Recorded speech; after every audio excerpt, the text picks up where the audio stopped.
দেখো, এটা হচ্ছে সাদা জাম গাছ।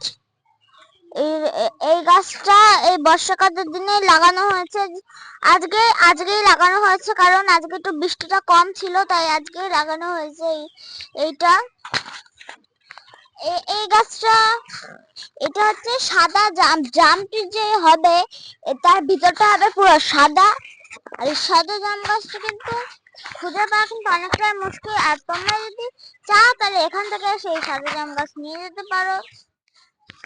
এই সাদা জাম গাছের শেকড় মেকড় সব বেরিয়ে গেছে। আর এইটা দেখছো, এই গাছটা কিন্তু এখন অতটাও পোকা হয়নি, একটু পাতায় পোকা ধরে গেছিল বৃষ্টিকালের দিন বলেই। আর এগুলো হচ্ছে নোংরা লেগে গেছে, বৃষ্টি হয়েছিল তো পাল্টে এসে তখন এগুলো নোংরা লেগে গেছে। এছাড়া এই গাছটা খুবই ভালো আছে। তোমরা যদি চাও এখান থেকে কিন্তু যত রাজ্যের গাছ আছে সবই পাবে, শুধু কলা গাছটা নেই। কলা গাছের নিচে আছে আর তরমুজ গাছ।